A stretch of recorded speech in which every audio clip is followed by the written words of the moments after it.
All right, so everything that you see on your screen, you are going to get as a part of the workbook that we're going to send out to you. So we want to make sure that we have your name and we have your email address so we can match you from the information that we got when you registered for this workshop.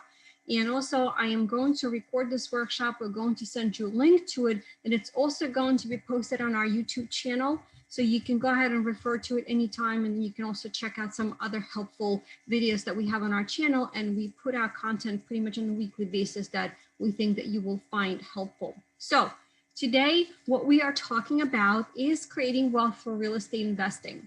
And this is a topic that I'm very passionate about. So I will share today with you basically on what are some of my thoughts on money, life, and investing in real estate, why I think it's so important. It's not just fun, but it is critically important to your well-being.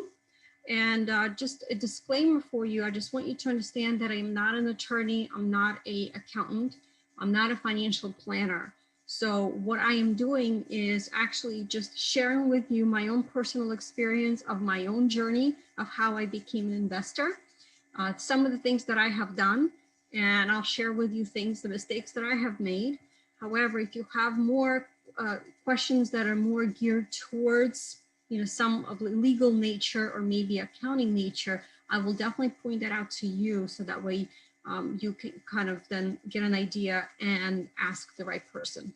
Okay, so before beginning of this year, this workshop was mainly done in the format of a group setting where we were face-to-face. And I always like to know, why are you here? Why, what is it that interested you? So I hope that you share this with me either as part of the chat or at the end as part of our Q&A session, because I'm always curious to see what brings people into workshops. What was the intriguing, maybe in terms of the title, and what are some of the things that they want to learn. So let's jump right in.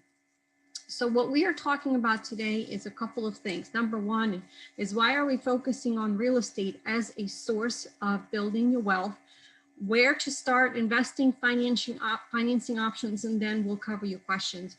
And the way I structured this workshop for about 35 to 40 minutes is, if I had to start all over again, where would I go? What would I do? Right? And this is kind of how we're going to go through the workshop today.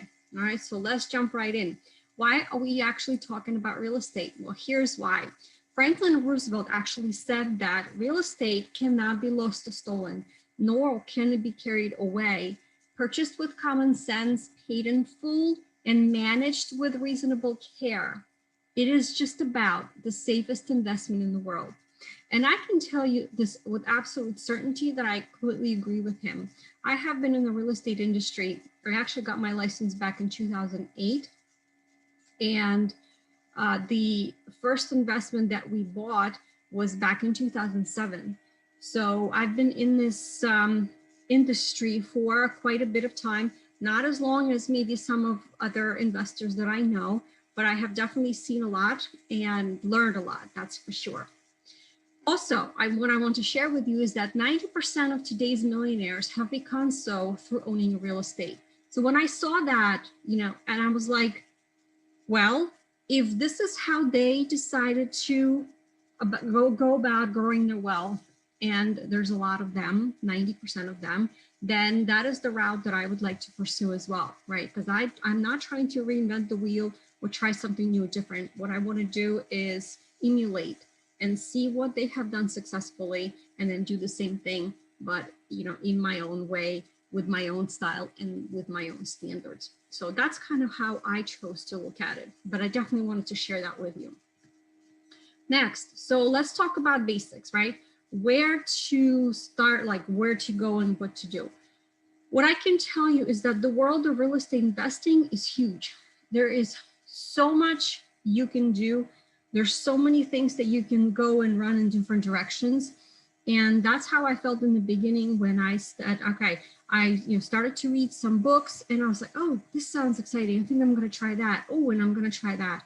And what I can tell you is that when you're trying to do a million different things, you are not good at any of them. So my message to you today is, what you want to do is take a look and see what the options are.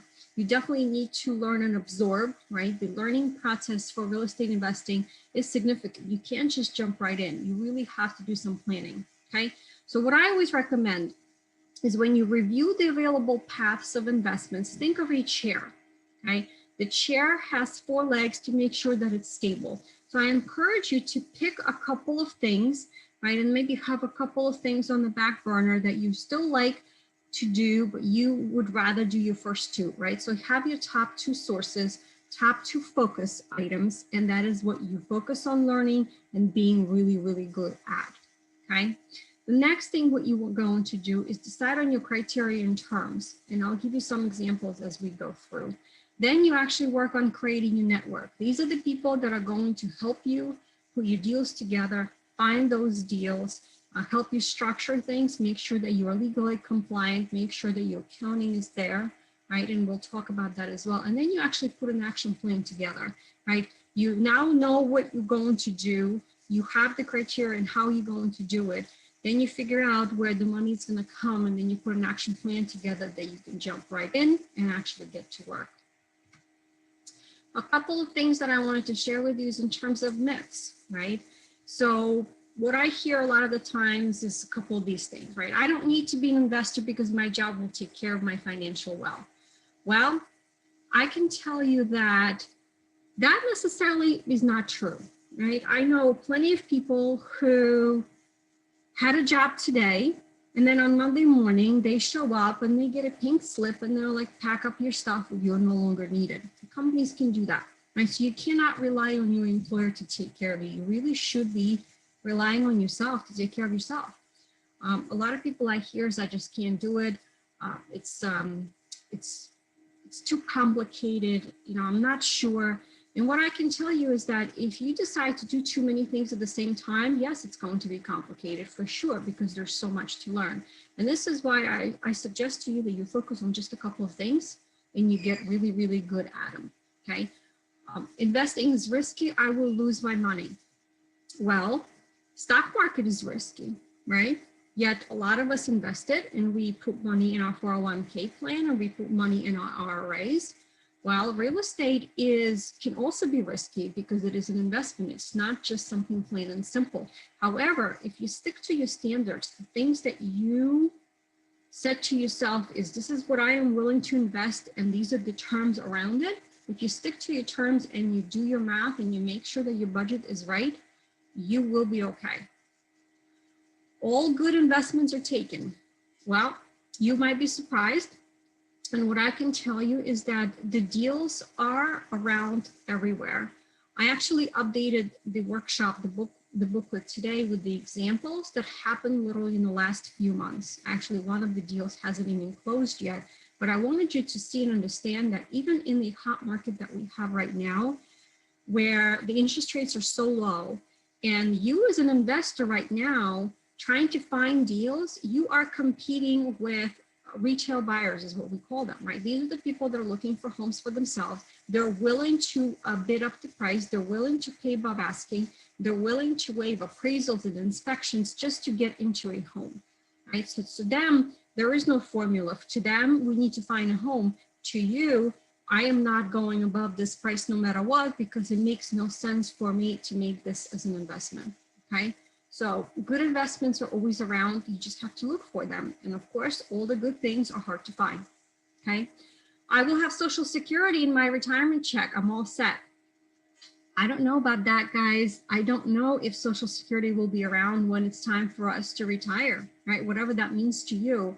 So I always feel like we should protect ourselves, and we should decide to rely on just ourselves, not the government, to make sure that you're all set in retirement, right? So that is my personal opinion. So I hope some of you can relate to that.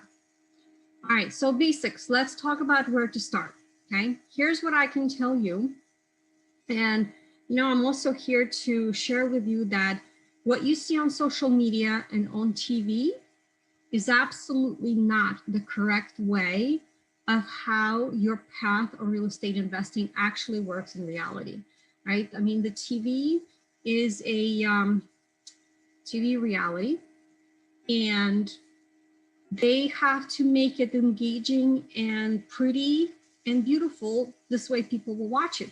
Because if they share with you the ugly truth of the mistakes that happen and how you lose money and how frustrating it is and how more things fall through than they actually happen, people are not going to watch that because it's negative, it's not fun, it's not exciting. Okay, so what I'm here to tell you is that your path of actually making this process works is exactly like that. This really funky, miserable path, right? And I actually like it this way because I can tell you that your best learning happens when you make the mistakes and you have those setbacks, because you are forced out of your comfort zone to come out, and you're going to be kicking and screaming, and you say, all right, this is a setback. I need another $5,000 because the foundation, there's issues with the foundation, or, you know, something else. And it's like, okay, where are we going? What are we doing? Where are we cutting the budget? Where are we, you know, where are we going to pivot to make this work? Because guess what? It has to work, right? Because you're in the middle of the project. So it's going to be truly a zigzag of trial and error. And you know what? At the end, when you finish one project and you move on to the next, you realize just how much you learned during that process. So it is not smooth. It is going to be, let's see, 3 steps forward and 2 steps back is a good way to explain it, right? So you're making progress little by little, but sometimes it doesn't feel like it because you just get all of these setbacks. So first action steps that I would like to suggest for you is, number 1, you join a local investors group.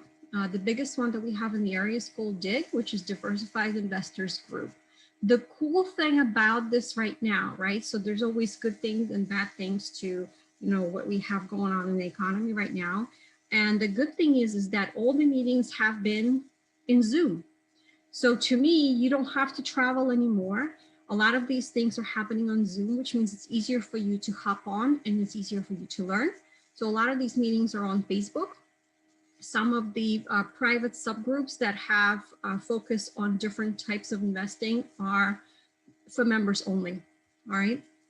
However, this is one of the first things that I did when I wanted to decide that I decided to become an investor. I joined a local investors group and I just became a sponge. I just wanted to absorb and see who are some of the biggest investors, because all they love to do is share. And this is what I was doing. I was just taking everything in, okay? Next, I encourage you to visit Bigger Pockets. They have a huge source of information. They have a podcast now, and they also have resource where there's a lot of forums where you can ask questions.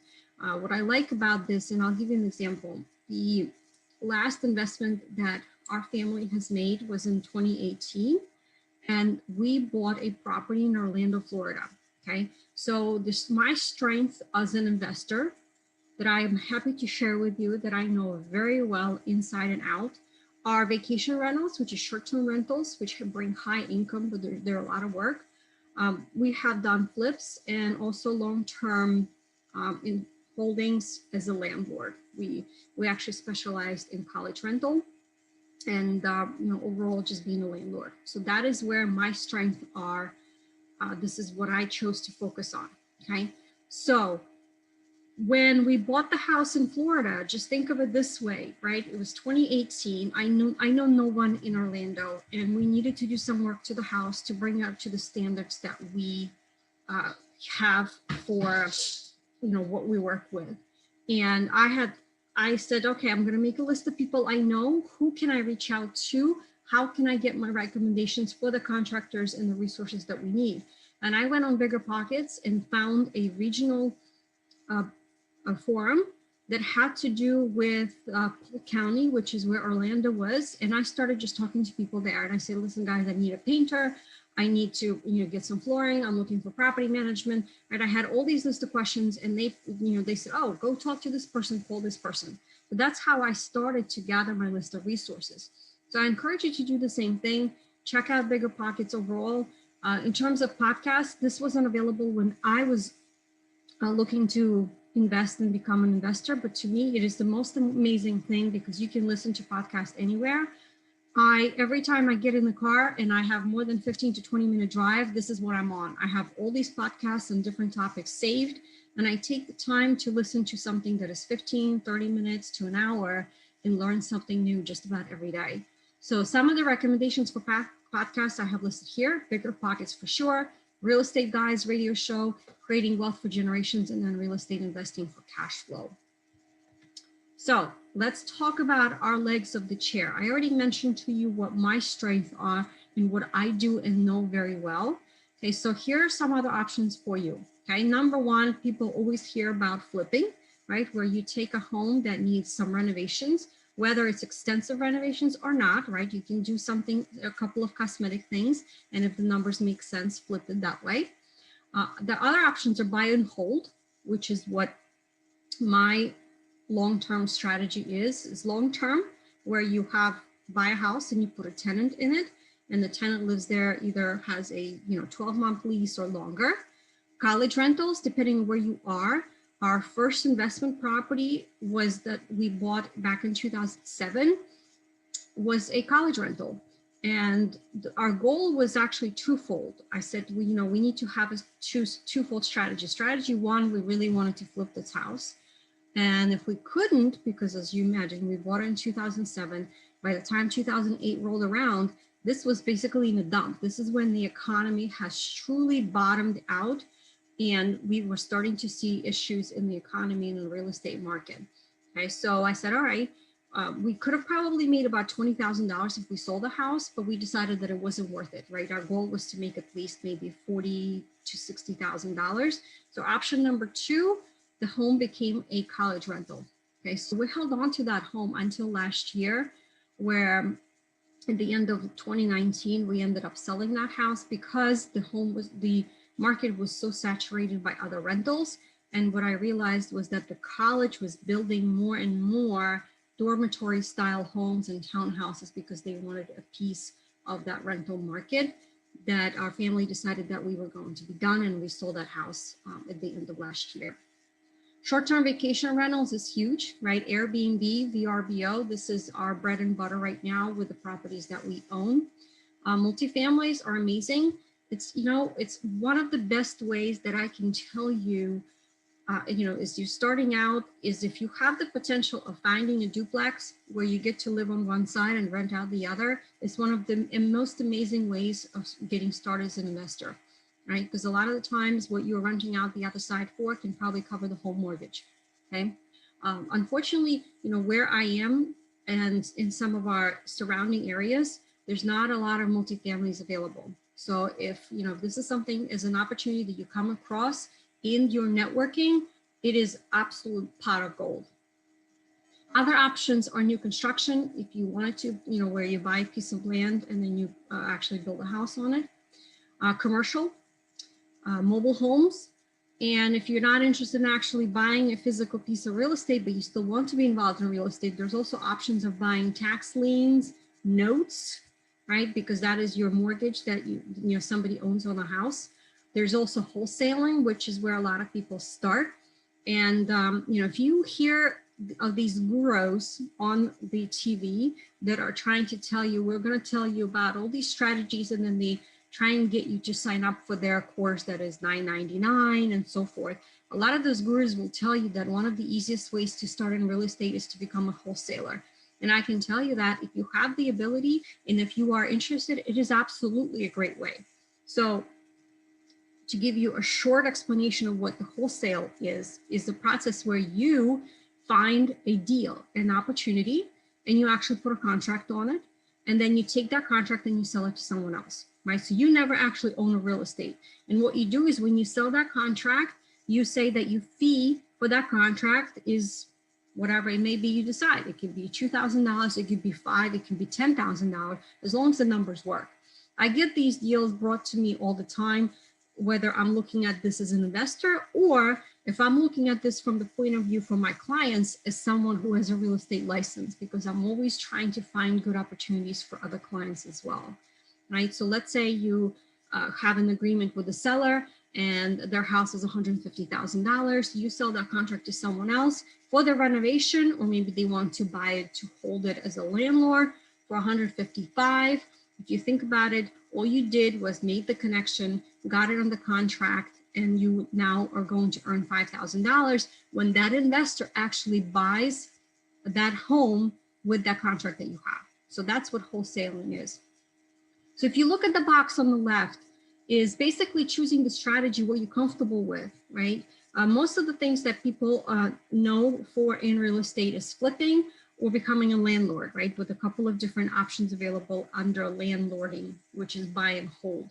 And that is what your options are, right? You buy and then you live, which is for everyone who is over the age of 18. I am a strong proponent of someone of buying their first home as soon as they can.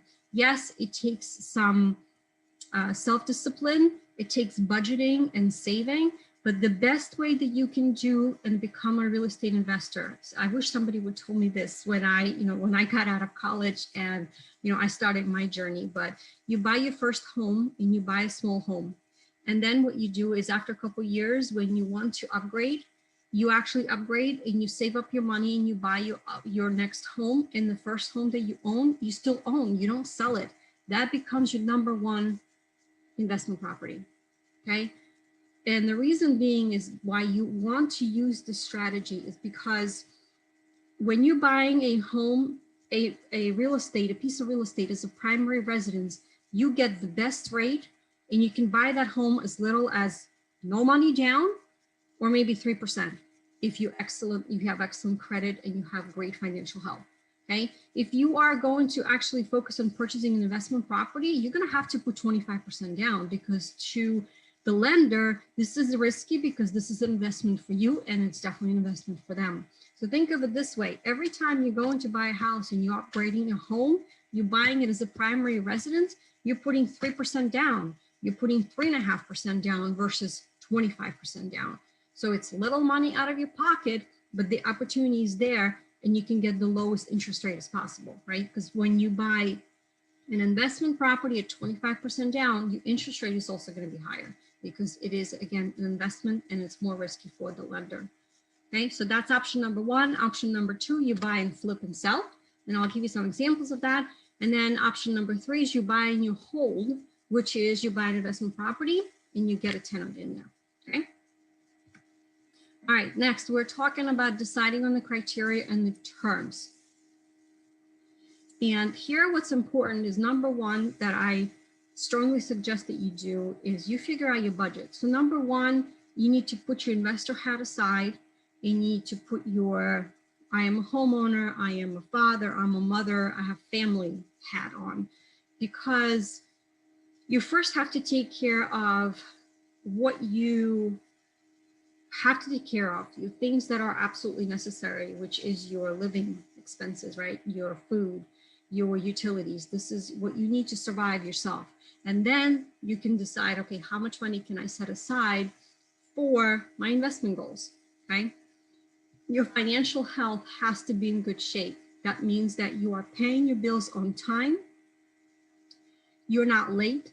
You don't have anything in collections. You don't have any bankruptcies. You don't have any judgments. Okay. Also, you need to have your personal reserves, meaning that you need to have at least 6 months of personal reserves set aside in the savings account that you don't touch for any reason.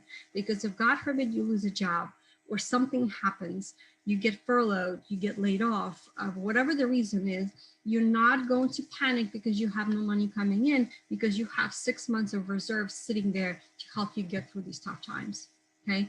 And then only after that is you can decide and figure out, okay, here's my available funds that I can allocate and set aside for investing, okay? And this is one of the biggest questions that I get is, okay, financing, what do I do, right? What happens, how do I find that money? Okay, so here we go.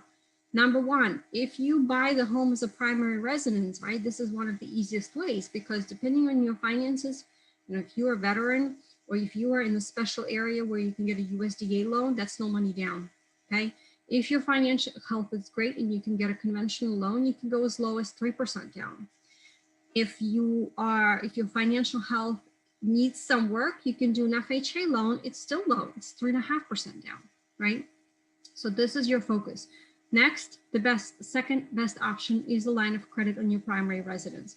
If you have paid out enough of your mortgage where you have enough equity in your home, you can put a line of credit on your home and think of that as an open bank account. They set usually like 70% of your available equity as the money available to you, and they actually give you a stack of checks. And you write the check when you need the money. Once that money is out of the HELOC account, is what I call it, then you start paying interest on it, okay? So the line of credit is one of the great and easiest ways for you to obtain the funds that you need. Okay, so we talked about conventional loans. There are some special fix and flip loans that are available. Hard money lenders are plentiful, where you can find, and these lenders would lend you pretty much whatever you need, as long as they know that you are a solid borrower and you have a solid plan, okay? So the reason why they're called hard money lenders is because it's more expensive to borrow that money. A lot of the times you have to pay points or percentage up front, and the interest rate is higher. So what we're talking about is it could be, you know, as high as 3 to 5 points up front, and the interest rate could be 7 to 10%.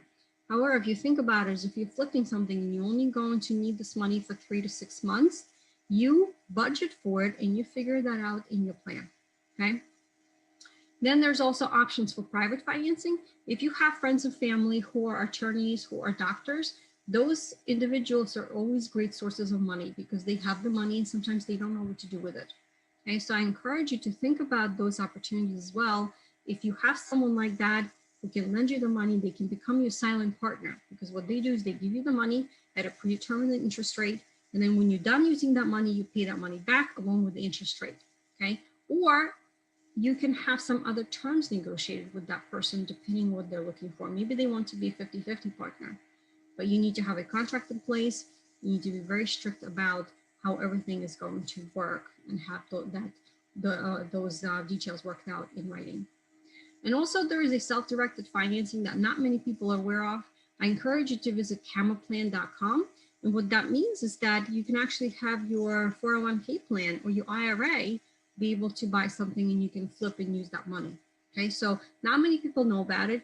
I encourage you to do more research because there are strict IRS regulations on how you can do this. Okay, and this is why I included that website. This is one of the plans that was recommended to me. If it's something that I wanted to do, I don't use it, but it's something that is available. If you have quite a bit of money sitting in your 401k plan, for example, or maybe in your IRA, it's a great opportunity for you to consider. All right, where are we going to find our investments? This is a big one. Okay, what I can tell you is that I get these requests on a regular basis. I want to find something inexpensive so I can flip. And I tell them this is great, but you also have to understand that if I am putting on my realtor hat right now and I'm going to start looking for deals for you, it's going to be you and me and hundreds of others who are looking for a good deal. The best deals that you're going to find are not going to ever come on the market for sale for everyone else to see. The best deals are something that you find when you drive around. The best deals are when you know someone who needs help and they need to get out of the house. It's a word of mouth. It's somebody else saying, hey, I know that, you know, Olga's investor, let me put you in touch with her and see maybe she can help you out in your situation. Okay, that's how we found our college rental. Actually, I drove around in the neighborhood where I wanted to be in, and that house actually had a second floor burned down. They had a bunch of ivies growing on it, and then I reached out to the homeowner and I asked them, do you guys want to sell? And they said, yes, we do. So that's how we found our first investment property. So driving target areas, probate is when someone passes away. Those are tough to get. And sometimes, you know, it's one of those things where it can be like a small percentage, 2 to 5% out of everything. You might be able to get something decent. Foreclosures and bank-owned homes, I can tell you that a lot of people think, well, I'll just buy a bank-owned property. Those are not easy to get either. And they are public knowledge. They get listed on a regular multiple listing service for everyone to see. And you are going to be, again, in this market today, competing with regular retail buyers, okay? Estate tax sales are great, bankruptcy, evictions. If you know or have relationships with attorneys, whether it's divorce attorney, estate attorney, or tax attorney, those are great resources as well to network, because they're always looking for help, because their clients are going to come to them and say, well, What do I need to do? I need to sell the house, right? How am I going to pay the estate taxes, for example? So direct mail, flyers, and e-rent are some other great ways. So who can help you? Absolutely a real estate agent like myself who are knowledgeable and can wear two hats and understand how the investment side works. You can try and reach out to absentee owners, right? Those are the people that live maybe in a different state, but they still have a house here. They may be renting it out. Landlords that maybe just don't want to do it anymore. Some people get so burned out and tired of dealing with tenants, they're like, I'm done. Okay, so you can try and find those. Bank officers, sometimes because they do get properties that become owned by their bank. Again, we talked about attorneys and your allied resources, which we're going to talk about next. Okay. So this is something that I wanted to share with you as well in terms of, when we started talking about why is real estate so important. And this is a big point to make, is the fact that once you own real estate and once you pay off the mortgage that you own on it, you achieve financial wealth. And what that means is it's an unearned income to finance your life mission without having to work, okay? And why real estate to me is just such an amazing opportunity is because it's accessible. I truly believe that, again, with budgeting and some self-discipline, anyone can buy it, absolutely anyone. There's price points from, $20,000 home to $1 million home. It is available to everyone depending on what your budget is, okay? Real estate absolutely appreciates with time, okay? It increases in value over time, absolutely. It is leverageable. You can buy it on the margin and then borrow against equity, right? That's what we're talking about, how you can have a line of credit, okay? It's rentable. You can buy it today and you can put a tenant in there tomorrow and start making money right away. You can improve it very easily, right? You do some minor improvements, you can get it reappraised and you have instant equity in your home. It is absolutely opportunity for tax deduction, okay? It can be depreciated. The gains can be deferred. This is where you need to talk to your accountant who knows how the real estate investing works, right? That's also important, is to talk to them and see how you can benefit in terms of the tax advantages. And it's stable. Okay, real estate is not like stock market where today it's this and tomorrow it's that. It does rise and fall, but the way it rises and falls, it takes sometimes 7 to 10 years for it to go up, and then the same curve goes down 7 to 10 years. Okay, and you can live in real estate, right? Which is where I mentioned to you is how the best way to start is really to buy something for yourself and then move up or get another home and rent out your first one. All right, let's talk about network. This is important, okay? Your network is going to be your foundation. It will help you find opportunities, okay? And you set your standards based on your investment goals, the people that you want to surround yourself, okay? So if you look at the circles, this is where you are in the middle, and I truly encourage you to think about the fact that you can become a millionaire real estate investor. Okay, your inner circle are the people that are going to support you, where you can go and talk to them and you can run ideas by them, right? These could be your mentors, your partners, and your consultants. And what I can tell you is that I consider the other investors that I follow at DIG, which is that group that I mentioned to you, my mentors. They are not mentors to me per se on one-on-one, but they are truly mentors to me because when they talk, I listen. And when there's something that they say that is important to me, I write it down. So if I can pick up some things that are crucial to the way I work and what my strategy is, I consider that mentorship because I appreciate the fact that they share this, right? And they do it, they invest their time and they share it with those who want to listen. Your next circle is going to be your support circle. This is your people that will support you, make sure that you're on the right track, make sure that you don't make mistakes.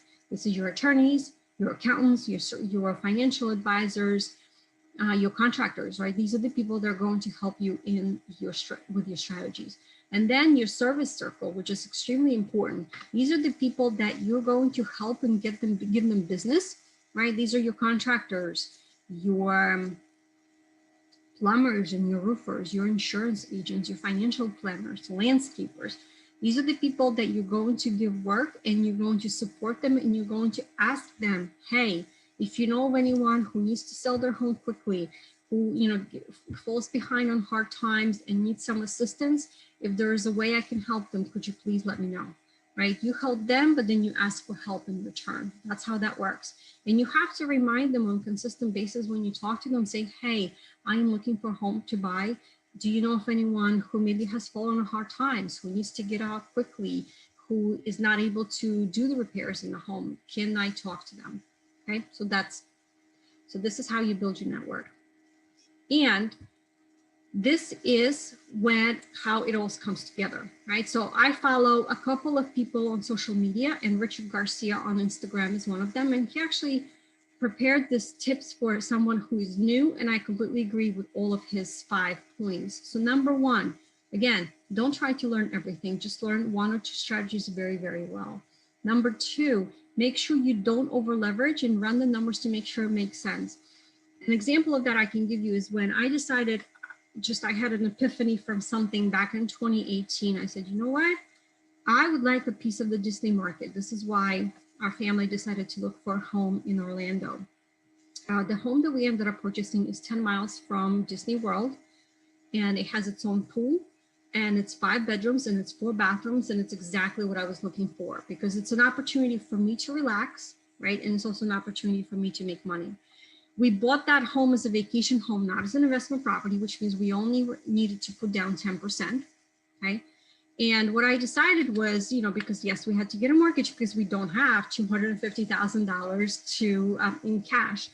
And what I decided, and when I talked to my husband, it's like, okay, what is the monthly amount that we're comfortable with paying until we get this investment property off the ground? And we decided that $2,000 was that number. So we reverse engineered that number and looked at different communities and got familiar with the areas around Orlando, around Disney, where we felt comfortable, where we weren't too close, it wasn't too trafficking, and it wasn't too expensive. And we decided that $260,000 was our threshold, right? We were not going to go above that. And I had this idea in my mind of what I was looking for in a home as well. Okay, so it took us a few weeks to find a home, but we did. And the home cost us $254,000. So we stayed within our budget. And at this point, what we were able to do is back in 2018, we got the mortgage for it. Last year, I was able to refinance it and to lower my interest rate quite a bit. And my mortgage now went down by $500, right? So my mortgage now is about $1,500, right? So you're always looking for those opportunities. Next, focus on the property at first, but work on the building collection of properties. You do this one home at a time, truly is. And you know what?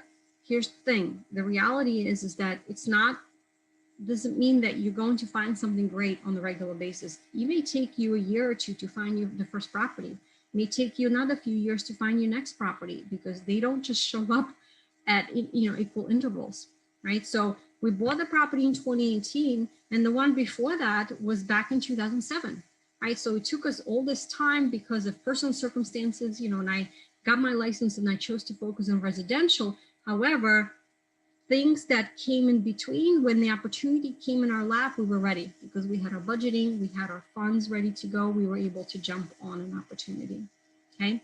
Connect and build with other investors and learn from their mistakes. That is absolutely true. This is where your networking comes in investing groups. This is where your podcasts come in, because this is where other investors actually show up and share with you what their mistakes have been and what they would do differently if they had to get started. Number 5, don't be afraid to invest in yourself to reduce your learning curve. It is absolutely true. I can tell you that as many years as I've been doing this, I still learn something new just about every day, okay? And be prepared for the long haul, because real estate does take a while. It does take a while for you to build your portfolio. So here's where to next. I'll have some recommendations for you. So number 1, start small and do a little bit every day. Here are a couple books that I wanted to recommend to you. My journey personally started from Rich Dad, Poor Dad, which is a stable, it's like a Bible in our real estate world. Millionaire Next Door and Millionaire Real Investor are great books that have, basically, if you read them from start to finish, you will be in good shape, okay? Join investors group, find some other opportunities on meetups on Facebook, check out websites, podcasts, there's tons of stuff on YouTube. and other social media. So here's some recommendations for you on some of the other investors to follow. And you absolutely do need to plan and do your foundational work, right? Your budgeting and your financial planning, because without that, without having the finances in place, as you know, you cannot buy anything. So here are some examples for you that I just updated today and I wanted to share with you, okay? So this home was purchased in May, right? So this is fresh, truly. In May 26th is what? Right in the middle of the economic issues that we were having in the spring. This was actually purchased from a private party, right? This investor bought it from someone else, which means guess what? You talk to others and you tell them that you're looking and they will bring you deals. This is exactly what probably happened here. They bought it for $162,000. And guess what? That private party bought it from the actual owner 2 months before that for $115,000. So this person made $47,000 in the matter of 2 months by actually just reselling the house to someone else. Not bad, right? For basically doing absolutely nothing. So they did the renovation, and 2 months later, they listed it for $270,000. The home was under contract in 13 days, and it just closed on October the 6th for $265,000. So keep in mind, I don't know how much it cost them for renovation, but this investor does this full time, which means that they have their budget, they have their material sources down to a science, they probably buy it in bulk, right? And they buy quality materials. It's not your cheap things that are contractors' grade. Okay, so they held the house for 5 months, plus the renovation costs. So total everything that they have spent on is about $103,000. In my opinion, if you're doing a total renovation and you have everything down to a science, it may cost you maybe $50,000, right? So I'm just guessing here, making probably an assumption, which means that they probably made in about 5 months about $50,000. The second home purchased in May as a bank-owned property. It was actually listed for $130,000, so they upbid the price to $162,000. Okay, they listed it for sale on September the 5th for $350,000, right? And June, July, August, September have been great months to list anything, because you were getting, no matter what your listing price was, you were going to get something above asking. And 2 days later, they went under contract, and they're going to be selling that house for $360,000 with the closing date of 22nd, which hasn't happened yet, right? So they were holding this house for 5 months, right? So they had the holding expenses plus full renovation. And guess what? Look at those numbers. $197,200 is what they're standing to gross profit from the sale of this home. So you take out your $50,000 for renovations, and then another maybe 10 to 20 for holding and so forth, and backups. How much money are they making on this house? A lot, right? So this just is another example to show you that even though the market is hot, there are opportunities there if you're focused on what you are trying to accomplish. You're focused on your goal and on your plan. All right, so this wraps up what I have to share with you today. Here's the information how you can reach me for the list of upcoming workshops. And if you wanted to talk to me more about maybe getting started on the path of becoming a real estate investor, or if you wanted to take my advice on getting started by becoming a homeowner yourself and then making plans in a year or two to actually buy something else and then turn your home into a rental, I would love to hear what you are planning and if there's something that I can help you with. So I'm going to stop sharing right now, and then we'll talk, and I'll take some questions.